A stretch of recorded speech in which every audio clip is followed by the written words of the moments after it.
Hello students, क्या हाल चाल। हम उम्मीद करते हैं कि आप लोग जहां पर भी होंगे बहुत अच्छे से और बहुत बढ़िया से होंगे। चलिए आज के वीडियो में हम लोग डिस्कस करते हैं स्टूडेंट इनऑर्गेनिक क्लास 12 के इनऑर्गेनिक में एक सबसे इंपॉर्टेंट चैप्टर के शब्दावली के बारे में। जी हाँ स्टूडेंट, उस चैप्टर का नाम है उपसहसंयोजन यौगिक अर्थात जटिल यौगिक। जटिल यौगिक के कुछ शब्दावली के बारे में सीखेंगे जो बहुत ही इंपॉर्टेंट है, और इस वर्ड से, इस शब्दावली से हमको जटिल यौगिक का आईयूपीएसी नाम करने में सहायता मिलेगा, जो बहुत ही इंपॉर्टेंट है और आईयूपीएसी बोर्ड के एग्जाम में 5 नंबर का पूछा जाता है। तो आइए हम लोग उस शब्दावली को सीखते हैं, क्या है जो बहुत ही इंपॉर्टेंट है आईयूपीएसी के लिए। क्लियर। तो हम सबसे पहले क्या लिखेंगे यहाँ पर, जटिल यौगिक। और एक चीज और पहले हम बता देना चाहता हूँ कि जटिल यौगिक होता क्या है, उस कंसेप्ट को सीख लेंगे, उसके बाद फिर हम शब्दावली के बारे में चलेंगे। क्लियर। तो चलिए सबसे पहले देख लें भाई जटिल यौगिक क्या होता है।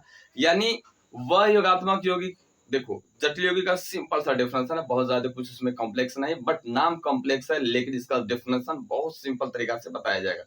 भाई जटिल यौगिक क्या होता है, वह योगात्मक यौगिक जो जलीय विलयन में अपना अस्तित्व को बनाए रखता है, यानी अपने आप को खोने नहीं देता है। मतलब वह जटिल यौगिक जो जलीय विलयन में खोलने पर वह छोटे छोटे आयनों में नहीं टूटते हैं, तो भाई उसी को बोलते हैं हम लोग जटिल यौगिक। समझ में आया भाई बात। जैसे अगर हम बात करें कि हमारा एक जटिल यौगिक का एग्जाम्पल मानना है, हालांकि ये है नहीं, हमने बोला कि भाई एक जटिल यौगिक का एग्जाम्पल, अगर इसको हम पानी में डाल देंगे, पानी में डालने पर ये छोटे छोटे आयन में नहीं टूट रहा है, अपने आप को सेफ बचा कर रख रहा है, तो बस यही कहलाएगा जटिल यौगिक। समझ में आ गई बात सबको। अब यहाँ पर जटिल यौगिक में जो वर्ड यूज होते हैं, जो शब्द यूज होते हैं, उन्हीं के बारे में हम लोग आज डिस्कस करेंगे, जिससे हम बोलते हैं जटिल यौगिकों में शब्दावली। क्या बोलते हैं? शब्दावली। तो सबसे इंपॉर्टेंट है शब्दावली, ध्यान सुनेगा। सबसे पहले हम क्या लिखेंगे, एक जटिल यौगिक का छोटा सा एग्जाम्पल लिखेंगे, जिसके अकॉर्डिंग हम लोग जटिल यौगिक के हर शब्द को आसानी से सीखेंगे। बट याद रखिएगा ये कंसेप्ट आपको बताया जाएगा इंग्लिश में। इससे आपका एक बेनिफिट होगा कि जो आईपीसी नाम सीखेंगे ना, अब बहुत हेल्प मिलेगा उसको सीखने में। क्लियर। नाउ फर्स्ट स्टार्ट, जटिल यौगिक आर कॉम्प्लेक्स कंपाउंड। क्लियर। तो सबसे पहले देखिएगा जटिल यौगिक को कितने नाम से जाना जाता है। एक हम यहाँ पर वर्ड बोले भाई, नाम है आपका जटिल यौगिक। ये सबसे सबसे इंपॉर्टेंट चैप्टर है इनऑर्गेनिक का, क्लास 12 का, जटिल यौगिक। क्लियर, सबको समझ में आ रहा भाई, जटिल यौगिक। अब जटिल यौगिक का एक नाम और होता है संकर यौगिक, सबसे इंपॉर्टेंट संकर यौगिक। क्लियर, ध्यान सुनिएगा। और एक चीज और, इसका नाम होता है संकुल यौगिक। कौन सा नाम होता है? संकुल यौगिक। इन चैप्टर के नाम से होता है। कभी कभी अगर पूछ जाए भाई संकुल यौगिक क्या होता है, तो घबराने की जरूरत नहीं। जटिल यौगिक की डेफिनेशन ही संकुल यौगिक, अर्थात जटिल यौगिक और संकुल यौगिक बोथ आर सेम। क्लियर। ये संकुल यौगिक। क्लियर। चलो आइए हम लोग देख लेते हैं। उसके बाद एक और कंसेप्ट होगा जिसका नाम होगा उपसहसंयोजन यौगिक। क्या है? फोर्थ नेम इसका है उपसहसंयोजन यौगिक। उपसहसंयोजन यौगिक। चलो, अब आपके बुक में जो लिखा होगा इसी नाम से ज्यादा लिखा होगा कि भाई उपसहसंयोजन यौगिक चैप्टर के बारे में पढ़ना या जानना है। अब उसके बाद इसको इंग्लिश में कभी कभी बोला जाता है कोऑर्डिनेशन कंपाउंड। क्या बोला जाता है? फिफ्थ नेम अगर देखा जाए तो कोऑर्डिनेशन, बट इसी की इंग्लिश है कोऑर्डिनेशन कंपाउंड। क्लियर। चलो, अब एक सबसे इंपॉर्टेंट खतरनाक भाई, जटिल यौगिक ना, जिस केमिस्ट्री में इसका अध्ययन किया जाता है, यानी जटिल रसायन के, जटिल कंपाउंडों के जिस रसायन में अध्ययन करते हैं भाई, उसी को बोलते हैं हम लोग कोऑर्डिनेशन केमिस्ट्री। क्या बोलते हैं? कोऑर्डिनेशन केमिस्ट्री, यानी उपसहसंयोजन रसायन। अरे बस ये सबसे हमारा इंपॉर्टेंट फैक्टर। तो आइए हम लोग एक बार और समझ लेते हैं भाई, जटिल यौगिक किसे कहते हैं। ध्यान सुनेगा बहुत आसान तरीके से, वह योगात्मक यौगिक। यहाँ पर योगात्मक वर्ड यूज करना ये बताया जाएगा नेक्स्ट वीडियो में होता क्या है, बट फिलहाल यहाँ पर समझो योगात्मक यौगिक। जटिल यौगिक का सिंपल सा कंसेप्ट, वह योगात्मक यौगिक जो जलीय विलयन में अपने आप को बनाए रखता हो, या वह योगात्मक यौगिक जो जलीय विलयन में अपने अस्तित्व को खोने न देता हो, अस्तित्व को बनाए रखता हो, उसी को हम बोलेंगे जटिल यौगिक। फॉर एग्जाम्पल, जैसे यहाँ पर एक छोटा सा कंपाउंड दिया गया है, यहाँ पर हम नाम आपको बोल रहे हैं, बट ये कैसे होता है इसको हम नेक्स्ट वीडियो में बताएंगे, बहुत आसान तरीका से, ध्यान से सुनिएगा।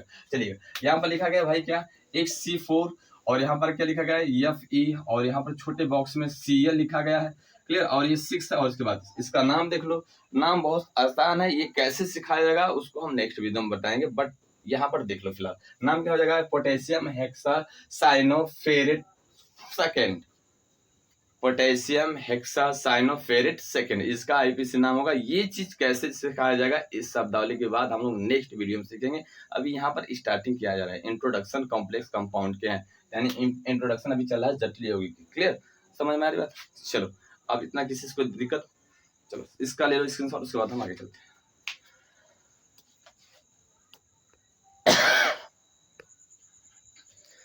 चलिए अब हम एक दिखाते हैं, अब जटिल यौगिक उनमें दिखाते हैं कि भाई ये जो हमारे छोटे छोटे कंपोनेंट लगाए गए, जो छोटे छोटे वर्ड जुड़े, छोटे छोटे जो अवयव जोड़े गए हैं, उनका नाम क्या होता है उस जटिल यौगिक में, उसी चीज को यहाँ पर सिखाया जाएगा। जैसे एग्जांपल हम फिर वही लिखेंगे, क्या लिखे थे हम यहाँ पर, भाई देखो यहाँ पर लिखा गया था K4, और छोटे बॉक्स में यानी बड़े बॉक्स में लिखा गया था Fe, उसके बाद छोटे बॉक्स में लिखा गया था CN6 और फिर बॉक्स बंद कर दिया गया था। तो अब इनमें जो लगे हैं छोटे छोटे अवयव, छोटे छोटे जो कंपोनेंट लगे हैं इस जटिल यौगिक को बनाने के लिए, इसको बनाने के लिए जटिल यौगिक को, हालांकि ये जटिल यौगिक है, इस जटिल यौगिक में जो छोटे छोटे पार्ट जुड़े हैं उनका नाम क्या होता है ये सीखेंगे, तो हमको आईयूपीएससी में बहुत आसान होगा इनके सीखने में। तो आइए देखते हैं हम लोग क्या है। भाई ये जो बड़ा बॉक्स है ना, इस बड़े बॉक्स का नाम है कोऑर्डिनेशन स्फीयर। क्या नाम है? Coordination sphere. ध्यान सुनिएगा, इस बड़े बॉक्स का नाम है कोऑर्डिनेशन, ठीक है, स्फीयर। ध्यान सुनिएगा, इसको नोट कर लो, सबसे इंपॉर्टेंट है, क्योंकि आईयूपीएससी में जो हम इंग्लिश लिख रहे हैं, फिर हमने बोला क्या भाई कि ये जो जटिल यौगिक है इस बड़े बॉक्स का नाम क्या है? Coordination sphere. क्या नाम है? Coordination sphere. अब इसका जो नाम हिंदी में अगर दिखाया तो हिंदी बहुत ज्यादा इंपॉर्टेंट नहीं सीखना है, यहाँ पर सीखना क्या है कि इंग्लिश वर्ड जानते रहोगे, आईयूपीएससी में आपको हेल्प मिलेगा थोड़ा सा लिखने में। तो हम बता भी दे रहे हैं फिर भी भाई, ये जो बड़ी बॉक्स है ना, इसका नाम क्या होगा? कोऑर्डिनेशन स्फीयर, और इसकी हिंदी क्या होगा? उपसंयोजन परिसर, उपसंयोजन परिसर। अब यहाँ पर जो छोटा बॉक्स में, ये छोटे बॉक्स में लिखा गया है कंपोनेंट, इसका नाम होता है लिगेंड। क्या नाम होता है?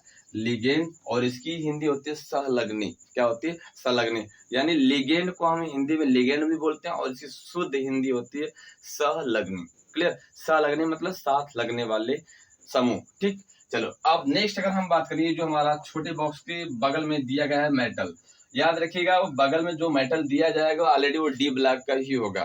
क्या होगा? डी ब्लॉक का होगा। बहुत रेयर कंडीशन में पी और एस का होगा, बट मैक्सिमम जो मेटल यूज होंगे वो डी ब्लॉक के ही होंगे। What the reason? D block found empty D orbital. मतलब कि भाई ये हमने बोला ना कि बड़े बॉक्स में जो छोटा बॉक्स होगा उसको लिगेंड बोलेंगे, उसके बाद जो होगा मैक्सिमम मेटल वो डी ब्लॉक का ही होगा। इसके पीछे रीजन क्या है?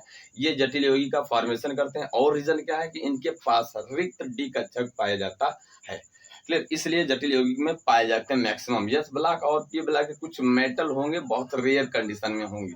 चलिए, तो यहाँ पर हमने बोला क्या भाई, डी ब्लॉक जो हमारा क्या है, ये मेटल, इसको हम लोग क्या बोलते हैं? सेंट्रल, याद रखिएगा, सेंट्रल मेटल एटम। क्या बोला जाता है? Central metal atom. और इसको हम लोग सेंट्रल मेटल आयंस भी बोलते हैं। किसी किसी बुक में आयंस लिखा है, but both are same words. Clear, जैसे हमने बोला क्या भाई, सेंट्रल मेटल एटम्स, और लिख दे रहा हूं ओआर करके, सेंट्रल क्या है? Central metal ions. क्लियर, यानी इसको सेंट्रल मेटल आयंस भी कहा जाता है और सेंट्रल मेटल एटम्स भी कहा जाता है। होगी सर ये हिंदी क्या होगी? ध्यान सुने, एक बार और रिवाइज कर दे रहा हूं मैं। जो बड़े बॉक्स की हिंदी है, बड़े बॉक्स की हिंदी क्या होगी? कोऑर्डिनेशन स्फीयर, उपसंयोजन परिसर, इसका होता है लिगेंड का लिगेंड ही होता है। एक और हिंदी होती है सहलग्नी, और इसकी हिंदी क्या होती है भाई? केंद्रीय धातु परमाणु। सेंट्रल मतलब होता है केंद्रीय, और मेटल मतलब धातु, और एटम मतलब होता है परमाणु। या केंद्रीय धातु परमाणु, या बोलोगे केंद्रीय धातु आयंस भी बोलोगे। क्लियर, अब सबसे इंपॉर्टेंट हमारा यहाँ पर है पॉजिटिव काउंटर आयन। इसका सबसे महत्वपूर्ण हेल्प है कि लिगेंड अगर नेगेटिव है तो इसमें हमको रिप्लेस करना, वो प्रोसेस हम बाद में बताएंगे, बट जान जाओ कि इसका नाम क्या होता है। फिलहाल यही जानो, क्योंकि हम लोग सीख रहे हैं कॉम्प्लेक्स कंपाउंड ऑफ टर्मोलॉजी, यानी जटिल यौगिक के शब्दावली को सीख रहे हैं। क्लियर, चलिए भाई, इसका नाम क्या है? ध्यान सुनिएगा, इसका नाम है क्या? Positive counter ion, counter ion. Clear, ion या एटम बोल सकते हो, चलेगा। एक चीज और सबसे इंपॉर्टेंट चीज है कि जटिल यौगिक के इधर अगर होगा कोई मेटल, बड़े बॉक्स, देखो भाई जटिल यौगिक में अगर बड़ा बॉक्स है उसके इधर होगा तो उसे हम बोलेंगे पॉजिटिव काउंटर आयन। अगर बाय द वे बड़े बॉक्स से कोई इधर दे दिया गया है समूह या कोई भी लिगेंड कोई भी समूह या कोई भी एलिमेंट दिया गया है तो भाई उसका नाम होगा निगेटिव काउंटर आयन। यानी अगर हम बात करें भाई बड़े बॉक्स के लेफ्ट साइड जो भी मेटल होगा वो हमारा क्या नाम से आ जाएगा, पॉजिटिव काउंटर आयन। बड़े बॉक्स के जो राइट साइड होगा चाहे वो समूह हो कोई या कोई एलिमेंट हो या कोई तत्व, मतलब एलिमेंट कोई तत्व हो तो भाई उसको हम बोलते हैं निगेटिव काउंटर आयन। कोई सा एग्जांपल होता तो बहुत अच्छे समझ में आता। तो चलिए देखते हैं हम लोग एग्जांपल की बात कर लेते हैं। थोड़ा सा इसको हम इरेज करते हैं ऊपर वाले कॉन्सेप्ट को, ध्यान सुनिएगा। क्या है यहाँ पर, अगर हमने ले लिया एक छोटा सा कंसेप्ट, जैसे यहाँ पर CO ले लिया, छोटे बॉक्स में ले लिया NH3, ये एग्जाम्पल बताए जाएंगे आपको आईपीसी नेम, बट फिलहाल समझ जाओ। तो देखो यहाँ पर क्या है, ये 6 है, उसके बाद यहाँ पर ले लिया गया Cl3। अब ये छोटा सा एग्जाम्पल आपके पास है। हमने बोला कि भाई बड़े बॉक्स के जो राइट साइड है अगर कोई समूह या कोई तत्व हो तो उनको हम लोग क्या बोलेंगे, देखो इसको तो हम बोलेंगे कोऑर्डिनेशन स्फीयर, इसको लिगेंड और इसको केंद्रीय धातु परमाणु।